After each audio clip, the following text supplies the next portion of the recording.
여러분, 루세의 이야기는 아주 잘 알려진 이야기입니다. 보통 시어머니가 이런 며느리가 나에게 있으면 좋겠다라는 이야기로 많이들 읽기는 하는데, 단순히 그냥 좋은 며느리와 관계 좋은 시어머니의 그런 이야기가 아닙니다. 루세는 굉장한 영적인 비밀이 심겨져 있습니다. 특별히 루키 1장을 보게 되면, 우리 오늘 제목을 한번 다 같이 한번 읽어볼까요? 어떤 제목이죠?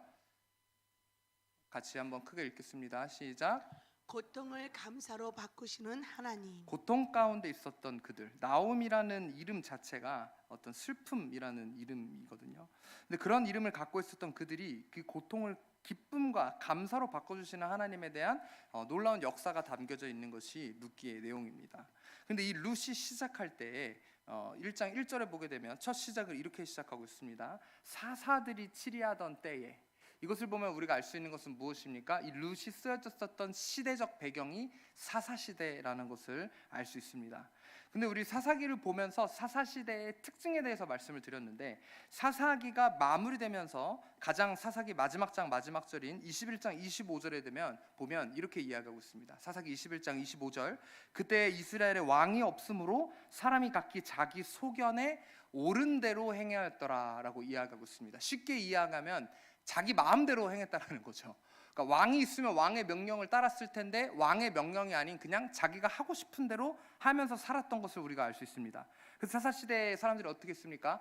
내가 제사를 드리고 싶은데 원래 하나님의 그 제사장이 있고 언약궤가 있는 곳에 가야 되잖아요. 근데 언약궤 안 가고 어떻게 합니까? 그냥 은으로 그냥 은신상 만들어가지고 자기 집에 착한 아들 보고, 야 네가 이제 우리 집에 제사장 해, 이래놓고는 거기서 뭐 제사를 드리지 않나. 아론의 후손이 아닌 지나가는 다른 레위 지파 사람 아무나 붙잡고 우리 집 제사장이 되라고 그러질 않나.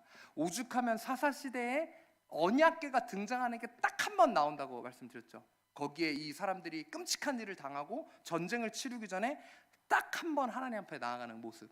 그러니까 하나님 앞에 나아가는 사람도 없었고, 그나마 하나님이 택했었던 사사들도 정상적인 사고방식을 갖고 있지 않았죠. 자기 딸을 막 태워서 하나님 앞에 드리지를 않나, 여자를 너무 계속해서 밝히지는 않나, 어떤 이런 일들이 있었던 것이 사사시대. 하나님이 택한 사람이 그 정도였다라고 하니, 당시 일반적인 사람들이 어느 정도였을까요? 정말 자기 마음대로 하고 싶은 대로 행했다는 것을 우리가 알 수 있습니다.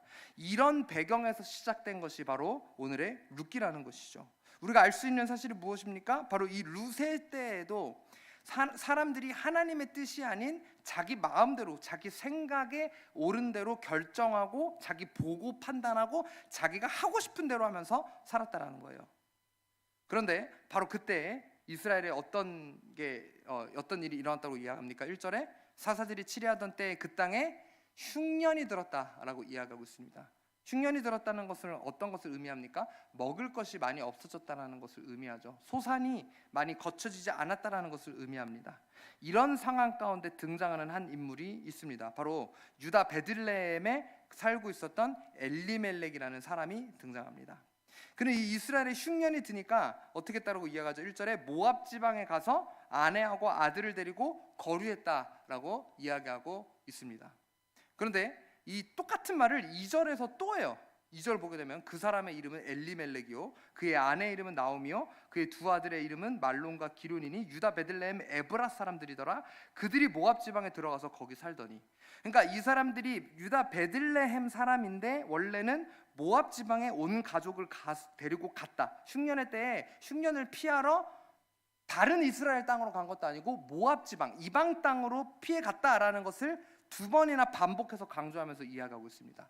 성경에서 한 구절에서 두 번 반복하면 엄청 강조하는 것이고, 이 한 절 떼고 강조하면 또 그것보다는 좀 덜하지만 어쨌든 강조하는 거고, 한 장에서 여러 번 반복하면 그것도 굉장히 강조하는 거로 말씀을 드렸습니다. 지금 1절, 2절에 걸쳐서 똑같은 말을 두 번이나 반복하면서 강조하고 있어요. 왜 이것을 강조하냐? 원래 여러분, 이스라엘의 이 지파들이 각각 땅으로 받은 그 땅은 어떤 땅입니까? 그냥 내가 이 땅에서 할 거야 하고 그 땅을 골라서 간 게 아니죠. 하나님께서 그 땅을 기업으로 주신 겁니다. 자, 너희 지파는 이 땅을 향해 정복해서 그 땅을 싸워 이겨내서 그 땅을 쟁취해. 그리고 내가 그 땅을 너희에게 줄게. 하나님이 직접 분배해 주신 땅들이에요. 근데 하나님께서 분배해 주셨다는 것은 어떤 걸 의미합니까? 그 땅에 하나님이 행하실 일들이 있다는 것을 의미하죠. 흉년이 왔다 하더라도 하나님이 그 땅을 주셨으면 그곳에서 하나님이 일하실 게 있다라는 거예요. 근데 내가 힘들다고 다 내팽개치고 도망가고, 나 여기 흉년 왔으니까 안 해. 마치 교회도 똑같죠. 어려움이 닥치면은 이 교회가 내 교회다, 하나님께서 나에게 허락하신 교회다, 내가 기도하면서 이 교회를 등록했는데 라는 마음으로 있는 분들도 있는 반면에 손살같이 그냥 아유 다른 교회 가지 하면서 가시는 분들도 있죠. 이런 것처럼 하나님께서 이 이스라엘에게 그 땅을 주셨다는 것은 그들을 책임지실 것이라는 것을 의미하거든요. 근데 이 유다 지파, 게다가 베들레헴에 거주하고 있었던 이 엘리멜렉이라는 사람은 손살같이 모압 땅으로 도망을 갔었다라는 거예요. 더 재밌는 것은 이런 행동을 한 엘리멜렉이라는 사람의 이름의 뜻은 바로 엘이라고 하면요, 하나님이라는 뜻이죠. 리는 나의입니다. 나의. 엘리, 나의 하나님은, 멜렉은 왕이에요. 왕. 나의 하나님은 왕이시다라는 이름의 뜻을 가지고 있었다라는 것이죠. 근데 아까 서두에 말씀드렸습니다. 사사시대의 특징이 뭐라고요? 왕이 없음으로 사람들이 자기 소견에, 자기 마음대로 행했더라라고 이야기를 했어요. 근데 왕이 없던 그 시대에 엘리멜렉의 이 이름의 뜻이 너무 좋아요. 하나님이 나의 왕이다. 왕이 없는 것이 아니라 하나님의 나의 왕이 되어주시다라는 이름을 갖고 있었다라는 것이죠. 근데 이름 따라 살아야 하는데 이름 따라 사는 게 아니라 아이러니하게도 하나님을 신뢰하고 하나님을 의지하고 왕 대신 하나님을 바라봤었던 것이 아니라 바로 이 모압 땅을 향해 나아갔었던 것이 엘리멜렉의 선택이었다라는 겁니다. 그런데 그 땅에서 이 흉년을 피해 갔는데 오히려 피해서 이민 간 그곳에서 더 큰 비극이 일어나게 됩니다. 바로 엘리멜렉이 죽게 된 거예요. 거기서 그치지 않고 심지어 그의 아들 둘도 죽게 됩니다. 그러니까 그 집안, 엘리멜렉 집안의 남자들이 다 죽은 거예요. 그리고 엘리멜렉의 아내인 나오미, 그리고 며느리인 오르바하고 룻만 남겨지게 되었습니다. 그리고 이 4절에 보게 되면은 이 며느리들의 정체에 대해서 분명하게 기록하고 있는데, 결혼을 시킬 때 어떤 여자 중에서 골라 아내를 맞이했다라고 이야기하고 있습니까? 모압 여자 중에서 아내를 맞이했다라고 이야기를 하고 있습니다. 그런데 여러분, 원래 율법에 의하면요, 이스라엘 사람들은요 이방 사람들과 결혼, 즉 국제 결혼을 금지하고 있어요. 같은 민족끼리 결혼을 하라고 하나님께서 분명히 말씀을 하셨습니다. 그래서 여러분, 이스라엘이 누구의 후예입니까? 아브라함의 이제 자손이잖아요. 아브라함의 때 이삭을 결혼시키기 위해서 동네에서 아무 여자나 찾지 않았죠. 리브가를 찾기 위해 종을 보내가지고 먼 곳에서 친척 중에 고르게 했고, 그 다음에 야곱은 어떻습니까? 라반한테 보내가지고 라헬과 이제 레아를 얻게 했죠. 그러니까 지금 이 엘리멜렉 가문도 마음만 먹었으면 얼마든지 사람을 보내서 이스라엘에서 이스라엘 유대인 여자를 데리고 와서 며느리를 삼을 수 있었음에도 불구하고 이 모압 땅에 그냥 살다 보니까 모압 여자도 뭐 이쁘네, 모압 여자도 뭐 착하네, 그냥 뭐 결혼해서 살지 뭐, 이러고 그냥 이방 여인이랑 결혼을 하게 한 거예요. 근데 여러분, 이 율법에서 이방 사람과의 결혼을 금지한 이유가 무엇이냐면, 단순히 그냥 니네 국제 결혼하지 마 이유 없이 말씀하신 게 아니라, 이 결혼이라는 것을 통해 한 몸이 되지 않습니까? 그런데 이방 여인들이 보통 섬기는 것이 하나님을 섬기는 게 아니라, 야 너 결혼했으니까 와서 나 이제 하나님 믿어, 이게 아니라 본인들이 섬기는 우상을 가지고 와요. 그래서 우상 숭배가 그 지방 가운데 흘러들어오고 그 땅 가운데, 그 지파와 그 지역 가운데 흘러들어오기 때문에 하나님께서는 이방 여인과의 결혼을 엄격하게 금지하셨던 거예요. 그래서 결국에는 근데 이게 타협하게 되죠. 심지어 왕이었었던 솔로몬조차도 수많은 이방 여인들하고 막 결혼을 하기 시작하죠. 그러면서 이 우상 숭배가 이스라엘에 본격적으로 시작이 되게 되는데, 계속해서 세월이 흘러가지고 이제 이스라엘이 다른 나라에 의해서 멸망하게 됩니다. 그리고 포로로 막 잡혀가요. 아수르나 막 이런 데로 포로로 잡혀가요. 포로로 잡혀갔다가 돌아와서 이스라엘에 다시 회복되게 되는데, 그때 이스라엘 사람들이 이 자기들이 망했었던 원인 중에 하나를 짚어보니까, 물론 우상 숭배였지만 우상 숭배를 하게 된 계기가 뭐다? 이방 사람과의 결혼이다. 그래서 이 사람들이 모여서 이렇게 이야기를, 앞으로 우리 다시 한번 말씀대로 이방 사람과의 결혼을 금지하겠다. 그리고 심지어 더 극단적으로 하게 되는데, 이미 이방 사람들하고 결혼한 사람들은 강제로 이혼하게 합니다. 그래서 이제 다시는 다 쫓아내게 해요. 이제 그 지역에서 이방 여인이 거주할 수 없게끔 해요. 여러분, 재밌는 사실이 무엇이냐면, 만약에 유대인 남자하고 이 이방 여인하고 결혼을 해서 아이를 낳잖아요. 이 아이는 유대인이 아닙니다. 근데 이방 남자하고 유대인 여인하고 결혼해서 아이를 낳잖아요. 그럼 이 아이는 유대인으로 쳐줍니다. 그러니까 엄마가 갖고 있는 신앙이 어떤 신앙이냐에 따라, 엄마가 갖고 있는 교육의 가치관이 어떤 가치관이냐에 따라 아이의 이 삶이 결정되기 때문이에요. 그래서 그렇게 이제 나중에 세월이 흘러서는 그 정도로 이 이방 여인과의 결혼을 금지할 정도로 굉장히 이것이 이스라엘에게 있어서 중요한 부분이었었다라는 거예요. 그런데 이 사사시대 특징, 자기 마음대로 행했다, 율법대로 하지 않고 결국 이 이방 여인들과의 결혼을 시켰다라는 것이죠. 자, 나오미 입장에서는 남편과 아들 둘을 잃었을 뿐더러 게다가 오늘 본 그 1장 21절을 보게 되면 원래 이 이스라엘을 처음에 떠날 때 흉년이 들어서 떠났지만 이 사람들이 가난해서 떠난 게 아니에요. 여기 뭐라고 이야기하고 있죠? 나갈 때 어떻대요? 풍족한 상태에서 나갔다라고 이야기하고 있어요. 그러니까 어느 정도 재산하고 어느 정도 삶을 살만한 상태에서 이 엘레멜렉 가문은 이제 이민을 갔었던 것이죠. 그러니까 없는데 내가 가서 뭐를 하려고 간 게 아니라, 먹을 게 없어서 간 게 아니라 먹을 게 있었지만 여기 있다가는 일가 친척도 다 돕고 뭐 이러다가 뭐 마이너스가 되겠어라는 이런 생각으로 이제 그 모압을 향해 나아갔었던 것이죠. 그런데 떠날 때는 풍족했었는데 지금 돌아올 때는 어떻게 됐대요? 빈털터리가 됐다 이거죠. 그지가 됐다 이 말이에요. 내가 떠날 때는 돈이 좀 있었는데 풍족했는데 지금은 한 푼도 없다. 가지고 있었던 재산조차도 다 잃었다라는 것이죠. 그런데 이런 상황에 이 나오미가 듣게 된 좋은 소식이 있었습니다. 자, 오늘 6절 말씀 여러분이 한번 읽어주세요. 시작. 그 여인이 모압 지방에서 여호와께서 자기 백성을 돌보시사 그들에게 양식을 주셨다함을 듣고 이에 두 며느리와 함께 일어나 모압 지방에서 돌아오려 하여. 여러분, 하나님이 이렇게 책임지신다니까요. 흉년이 들어도 하나님의 약속하신 땅에 우리가 머물고 있으면 하나님께서 책임져 주십니다. 흉년이 들었었지만 손살같이 도망간 이들은 어떻게 됐어요? 결국 결론적으로 망했죠. 하지만 그 땅에서 버티고 있었던 사람들에게는 하나님은 양식을 허락하여 주셨다는 거예요. 물론 어려움의 기간이 있었겠죠. 우리 아까 찬양했었던 것처럼 기다려, 그때를 주님의 일하심을 기다리면 하나님께서는, 신실하신 하나님께서는 반드시 일하신다는 거예요.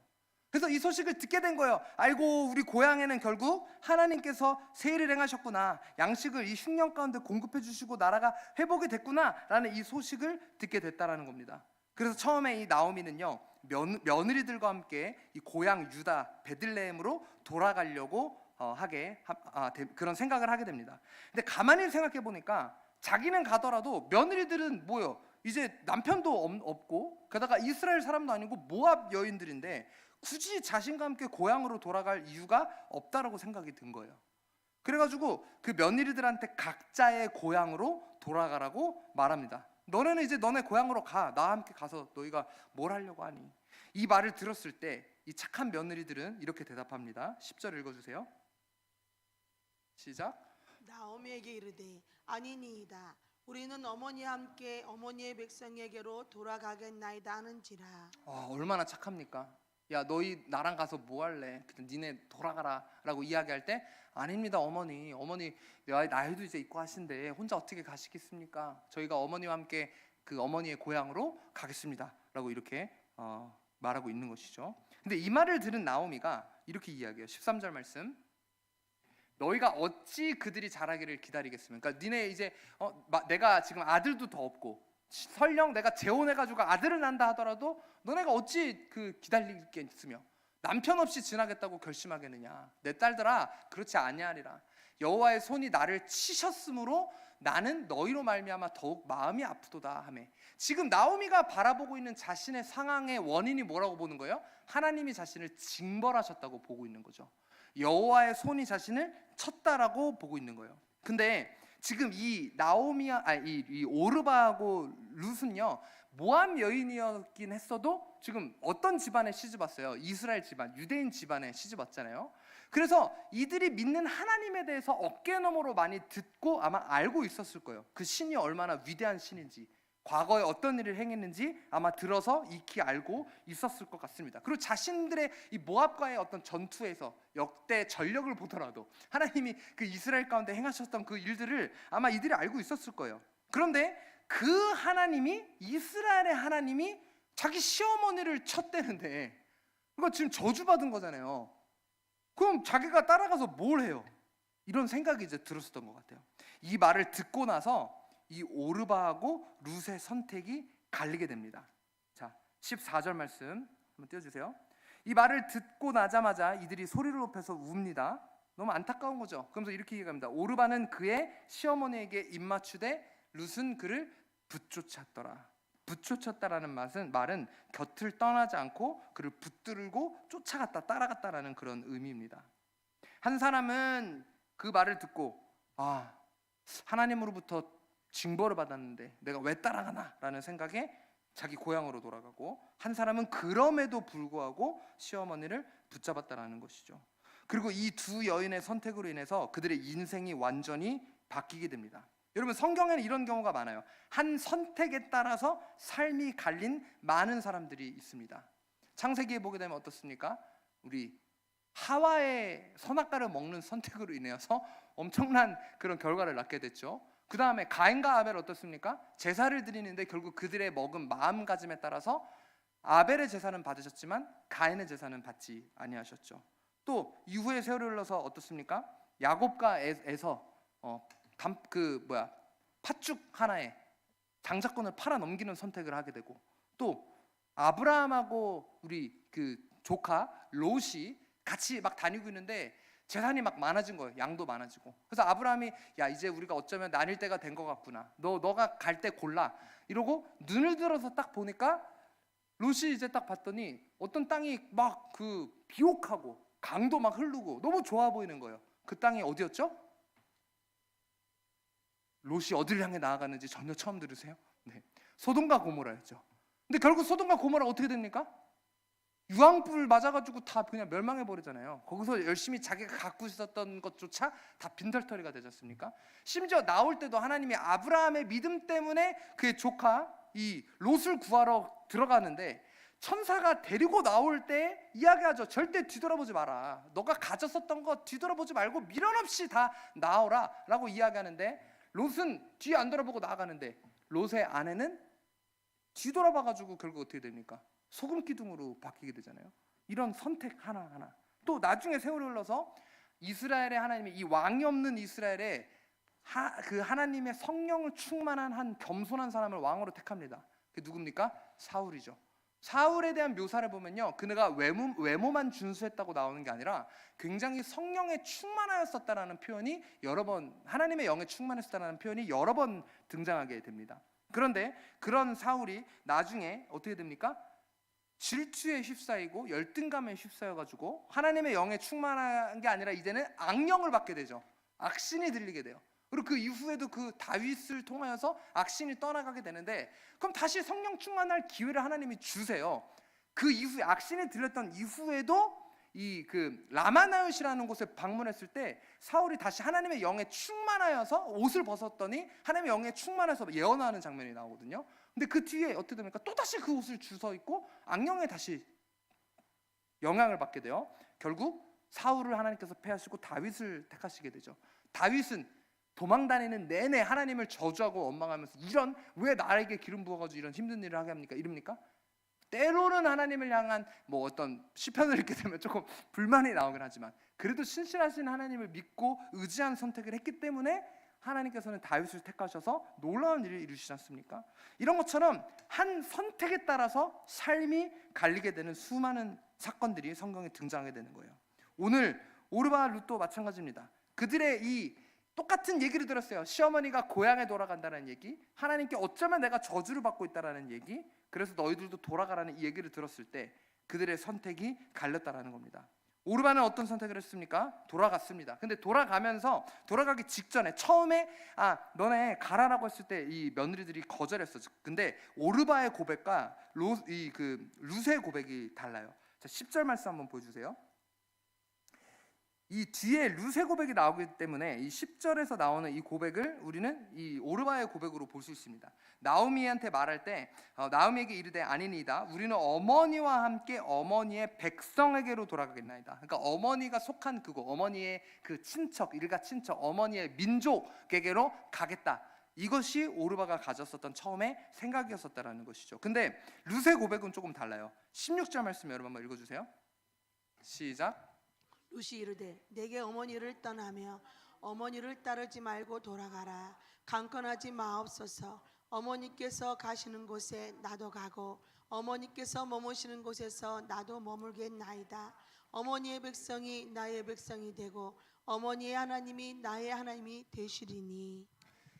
자, 간단하게 이야기해서 오르바는 어머니의 그 민족을 향해 내가 가겠습니다라는 정도의 고백이었어요. 하지만 룻의 고백은 어떻습니까? 내가 어머니를 떠나며 따르지 말고 돌아가라. 강건하지 마시옵소서. 어머니께서 가시는 곳에 나도 가고 그 고향에 저도 가겠습니다 라고만 이야기하는 게 아니라 어머니의 백성이 나의 백성이 되고, 여기까지는 오르바의 고백하고 똑같죠. 근데 결정적인 차이는 이 뒤의 고백이에요.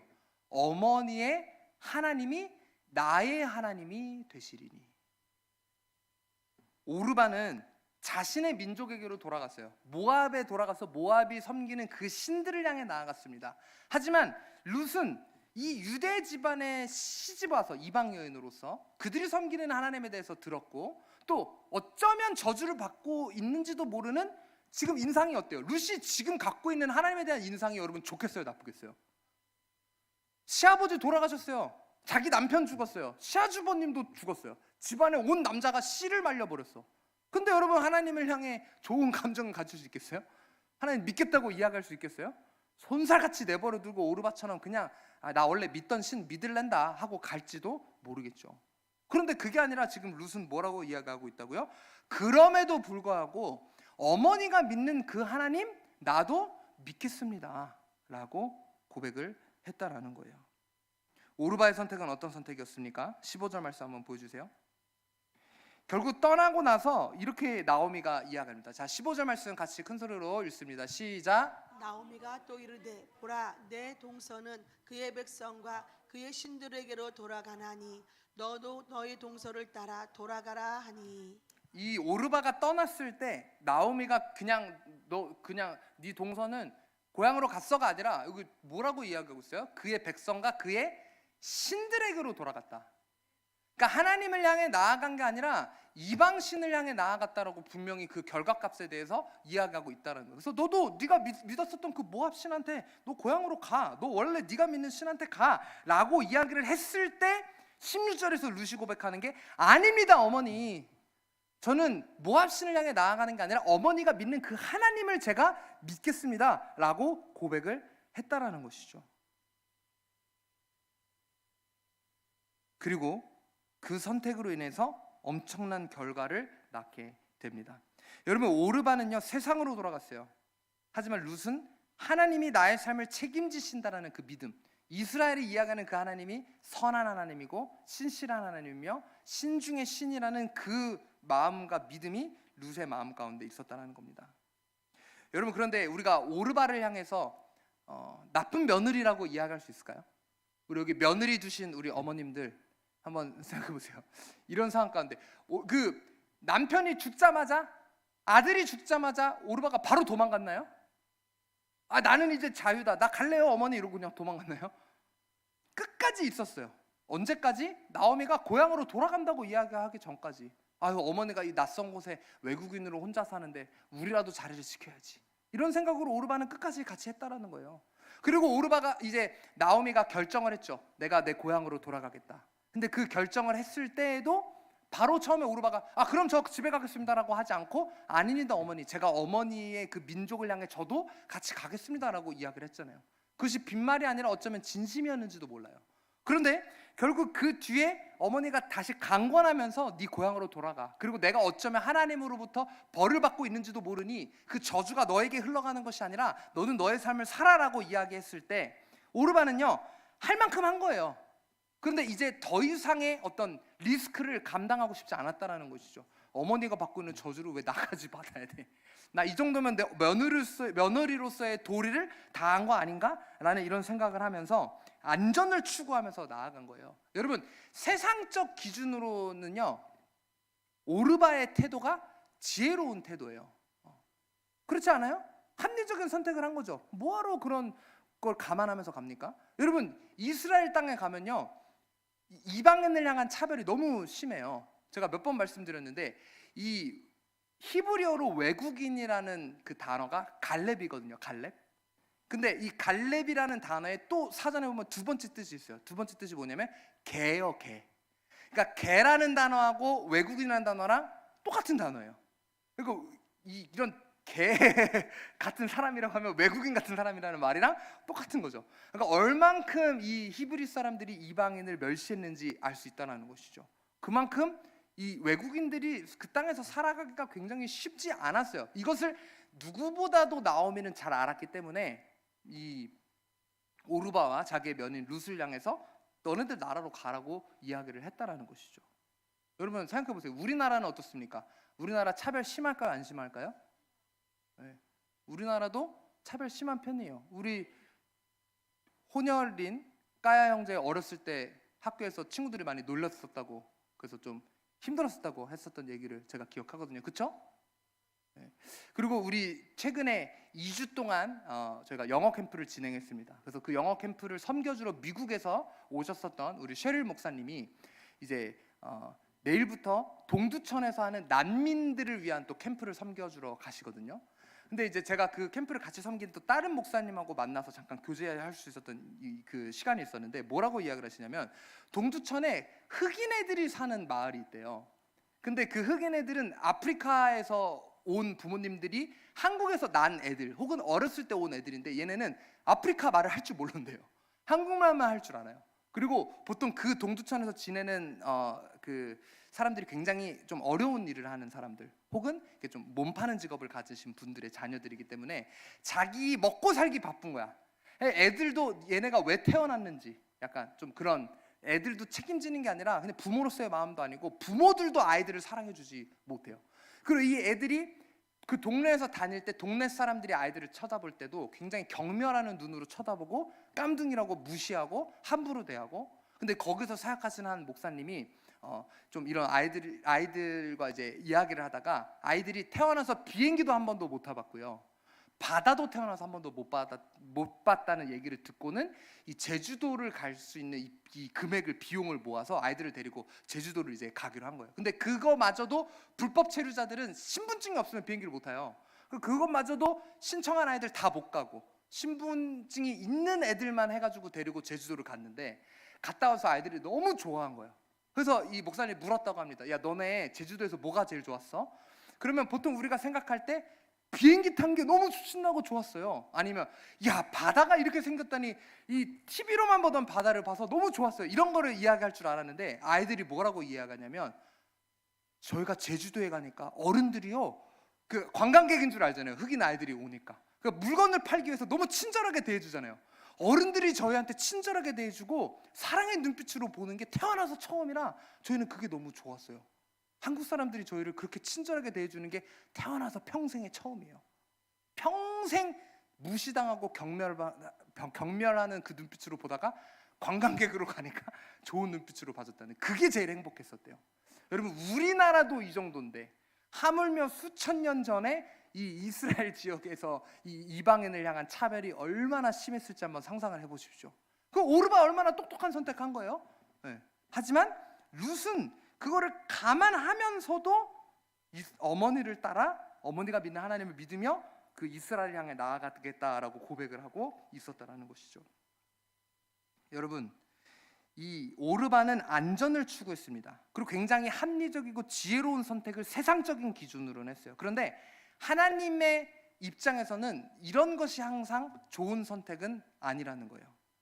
룻은 어떻습니까? 안전을 택했습니까? 합리적인 선택을 했습니까? 굉장히 안전하지도 않고 비합리적인 선택을 했죠.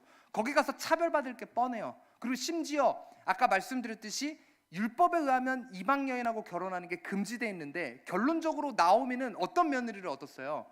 이방 며느리를 얻었고 심지어 쫄딱 망해서 돌아오는데 남편도 죽어 아들도 다 죽어. 근데 누구를 데리고 온다? 이방 여인을 데리고 와요. 그러면 가족들이 뭐라 그랬어요? 친척들이 거봐, 너 이방 여인 며느리를 얻으니까 그런 거 아니야. 저런 저주될 만한 여자는 또 왜 데리고 왔어? 아마 이러면서 엄청 욕할 게 불보듯 뻔하지 않습니까? 근데 이런 거를 룻은 몰랐을까요? 룻도 알았을 거예요. 근데 그것을 알면서 룻이 선택한 것은 하나님 편에 서는 것이었다라는 거예요. 여러분 이것이 우리의 선택의 기준이 되길 원합니다. 여러분은 어떤 것을 기준으로 삼고 선택을 하고 계십니까?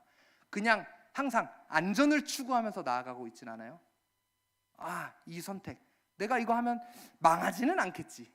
이 사업하면 망하지는 않겠지. 이 직장 가면 망하지는 않겠지. 이거 하면 망하지는 않겠지. 근데 여러분, 그것이 우리의 선택의 기준이 아니라 내가 하나님의 편에 서 있느냐 안 서 있느냐, 내가 하나님을 믿는 그 믿음을 이어갈 수 있느냐 믿을 수 없느냐. 룻이 만약에 모압 땅으로 돌아가서 하나님을 믿는 신앙을 가질 수 있는 게 쉬웠을까요? 그러지 않았을 거예요. 근데 룻이 봤던 것은 그런 것들이 아니라 하나님 편에 서는 것, 그거 하나라는 거예요. 때로는 조건이 좋지 않다 하더라도, 내가 하나님을 믿는 이 선택을 했을 때 나에게 오는 그 결과물들이 좋지 않은 선택이라 하더라도, 룻은요, 시아버지를 잃고 남편과 시아버님도 잃은 상태, 집안도 망했죠. 그런데 이런 상황 가운데 룻은 어떤 선택을 했냐면요, 여러분 18절 말씀 한번 보여주세요. 18절 말씀을 읽어주십시오. 시작. 나오미가 룻이 자기와 함께 가기로 굳게 결심함을 보고 그에게 말하기를 그치니라. 여러분, 이런 상황 가운데 룻이 그냥 시어머니 따라 한번 가보지 뭐, 가다 힘들면 뭐 돌아오면 되지, 도망가면 되지, 이 정도의 마음을 먹고 간 게 아니라는 거예요. 어떻게 결심했대요? 대충 결심했대요? 굳게 결심했다라는 거예요. 여러분, 하나님을 믿는 믿음이 해보지 뭐 이런 걸로는 마지막 때 못 버텨요. 코로나 때 한번 그래서 걸려줬죠. 교회 한번 나가보지 뭐. 다 지금 나갔잖아요. 교회 다른 교회로 간 것도 아니고 교회 안 다니고 있잖아요. 그 뒤에 굳게 하나님 편에 서겠다는 생각, 굳게 하나님을 믿겠다라는 결심함이 있어야 우리가 하나님 향해 나아갈 수 있고, 또 그럴 때 하나님께서 우리에게 놀라운 일을 이루신다는 거예요. 최근에 제가 한 청년을 만날 수 있는 기회가 있었어요. 20대 초중반밖에 안 되는 굉장히 어린 자매인데, 저희 교회 청년은 아닙니다. 근데 이 자매랑 만나서 이야기하는, 이 자매가 간호사거든요. 근데 이제 그 간호학과를 졸업하고 자격증을 따고 첫 이제 병원에 이제 취직을 하게 된 거예요. 근데 면접을 하게 되는데 그때 딱 내건 조건이 이거였답니다. 저는 주일날 근무 못합니다. 간호사들은 3교대 하잖아요. 교대 근무가 계속 그 스케줄이 나오기 때문에 하루를 통째로 그렇게 빼는 게, 그런 사례가 없었다요. 여태껏 그 병원에서 그런 사례가 없었대요. 좀 큰 병원인데. 근데 저는 주일날 교회가 돼서 저는 주일날 일 못합니다. 그냥 아예 대놓고 얘기를 했고, 그게 어려울 것 같다고 이야기를 했다고 해요. 근데 이 자매도 빠지지 않고 저는 그거 아니면 입사 안 합니다. 근데 어떻게 됐을까요? 입사 됐고 합격했고, 이 자매만 특혜로 주일날 일 다 빼주고, 대신에 더 열심히 하겠죠. 더 힘든 일도 하고. 근데 그러면서 또 조건으로 이야기한 게 뭐냐면, 우리 이 자매를 향해서 병원에서 그렇게 이야기했대요. 주일날 다 빼준 대신에 연봉 삭감할 텐데 그래도 괜찮냐? 형평성 때문에 연봉을 빼야 된다. 근데 사회초년생이 무슨 돈이 있어서 그거 괜찮다고 하겠어요. 집이 잘 사는 집도 아닌데. 근데 자매가 상관없다. 예배 드릴 수 있으면은 주일날 빠질 수 있으면 연봉 다 빼셔도 상관없습니다. 그렇게 얘기하고는 이 24살, 5살밖에 안 된 자매가 그렇게 이야기하고 지금 직장 다니고 있다는 얘기를 듣고 제가 너무 이쁘고 또 충격도 되고, 야, 이거 설교 예화로만 맨날 나오던 얘기가 그 자매가 앞에서 이렇게 믿음의 씨름을 하면서 살아가는 그 모습을 보면서 너무 대견하더라고요. 그걸 하나님이 그 자매를 통해서 또 어떤 일을 이루실까라는 그런 생각이 제 가운데 들더라고요. 이 룻의 선택과 같은 선택을 한 거예요. 그 자매는. 우리는 어떻습니까? 우리는 어떤 선택들을 하고 있습니까? 잘 될 때는 하나님 믿음 좋고 모든 게 좋고 할 수 있죠. 그런데 지금 이 룻처럼 모든 게 절망적인 상황 가운데 하나님을 믿는 굳건한 결심을 여러분 할 수 있습니까? 이 상황 가운데 룻에게는 감사의 내용보다는 불평의 내용이 가득 찼다는 거예요. 그런데 룻이 하나님을 향해 단단히 마음 먹고 굳건한 결심을 했을 때 하나님께서 그녀에게 엄청난 축복을 주셨다는 겁니다.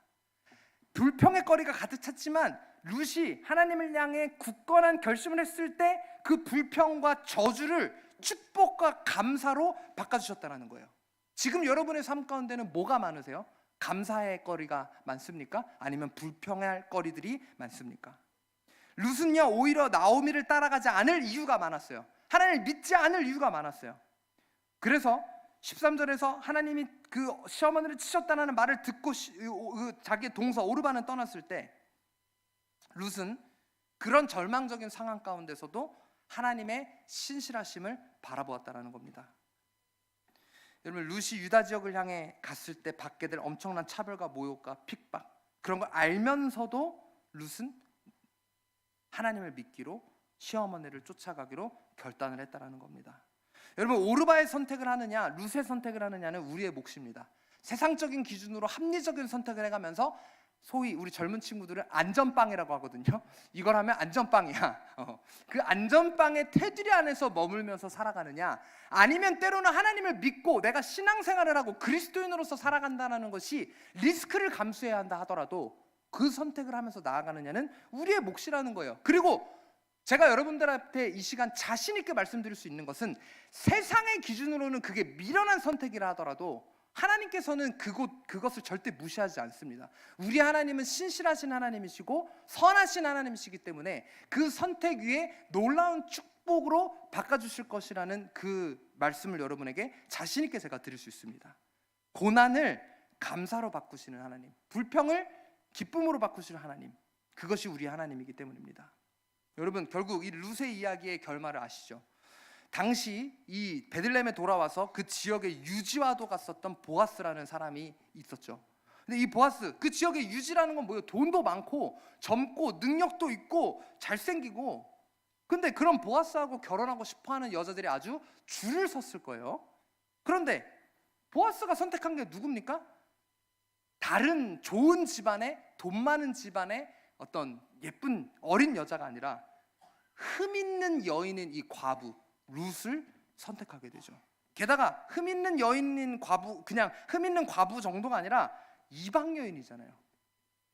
무시받는 이방 여인. 그런데 그 여자와 결혼을 하게 됩니다. 여러분, 이 모든 것이 룻의 입장에서는 뭐라고 느껴질까요? 은혜라는 단어 말고는 설명할 길이 없는 것 같아요. 그렇죠? 하나님의 은혜. 무엇 때문에? 룻이 마음을 굳게 먹고 굳게 결심함으로 하나님만 따라가려고 했기 때문에.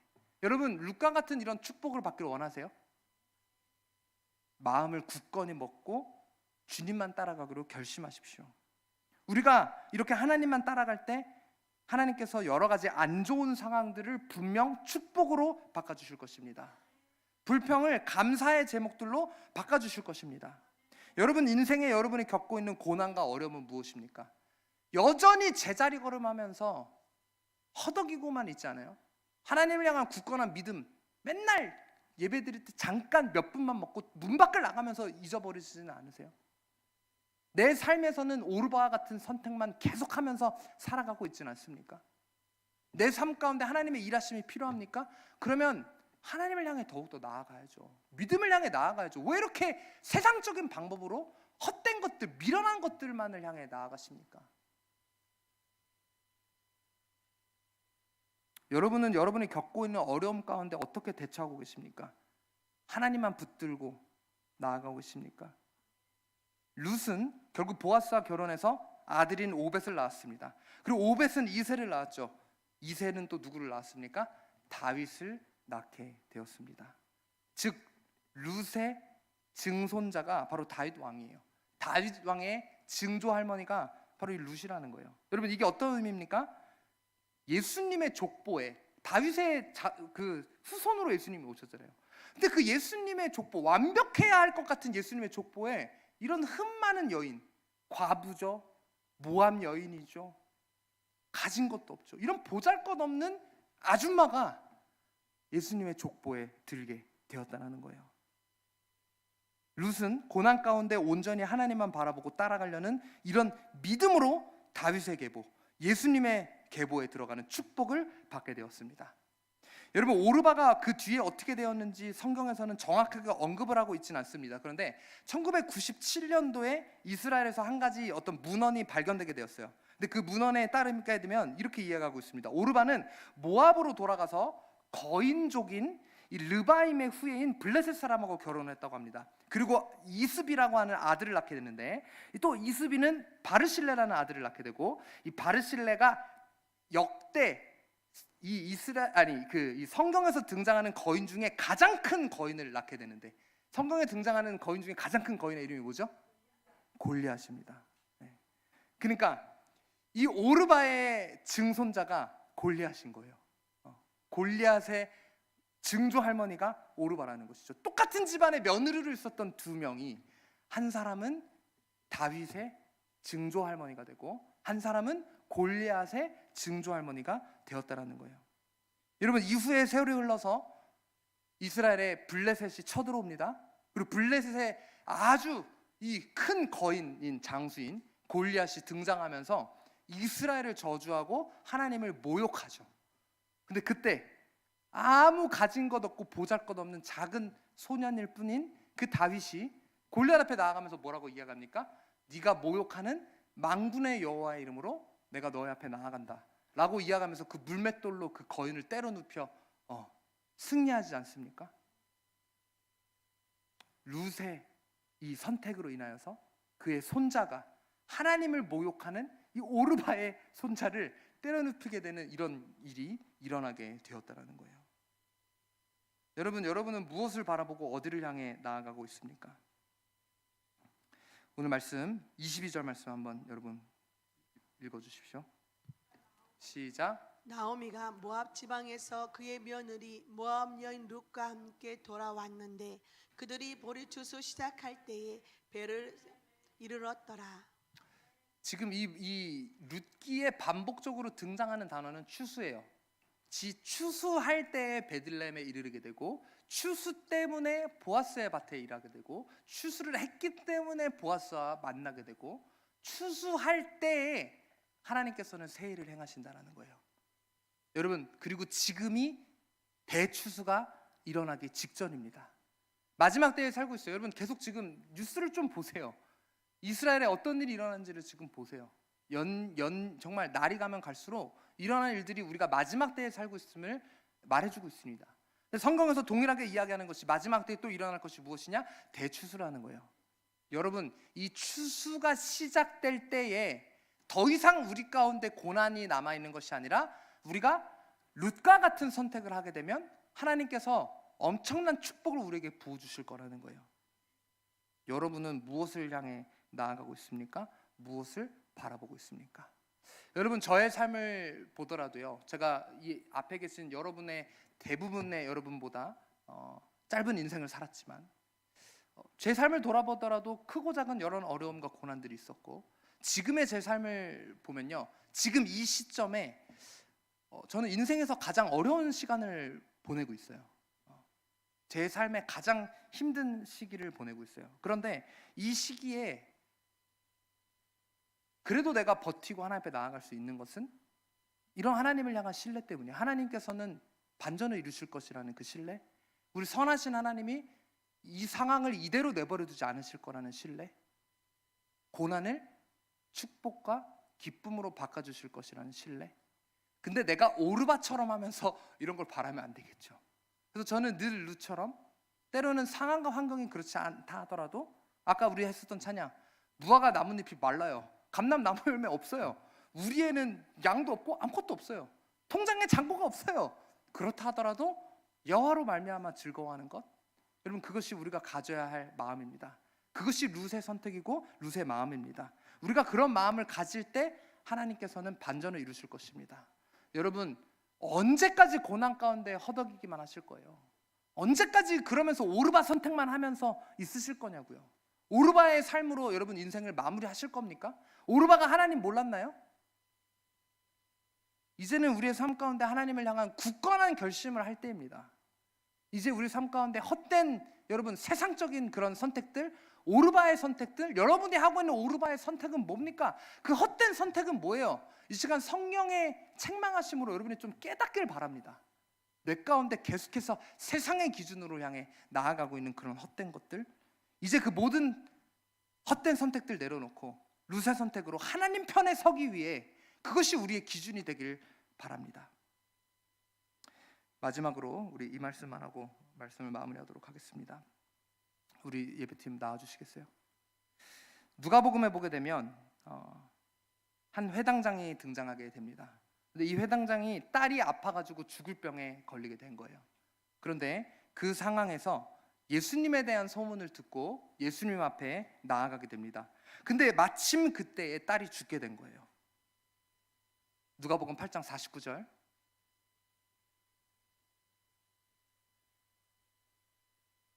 그때 회당장의 집에서 사람이 와서 그 소식을 전합니다. 당신의 딸이 죽었습니다. 이제 선생님을 그만 괴롭게 하십시오. 근데 이 말을 예수님이 듣게 됩니다. 여러분, 지금 이 회당장의 입장에서 어떻습니까? 자기가 갖고 있는 그 하나의 소망, 딸이 살아나는 것, 딸이 아픔에서 낫는 것, 여러분 그 소망이 지금 사라진 상황이에요. 근데 그 상황 가운데 예수님이 그걸 듣고 이렇게 말씀하십니다. 우리 50절 말씀 한번 읽어주십시오. 큰 소리로 같이 읽습니다. 시작. 예수께서 들으시고 이르시되 두려워하지 말고 믿기만 하라. 그리하면 딸이 구원을 얻으리라 하시고. 두려워하지 말고 믿기만 하라. 여러분, 두려워하지 마십시오. 하나님을 향한 굳건한 믿음으로 나아오십시오.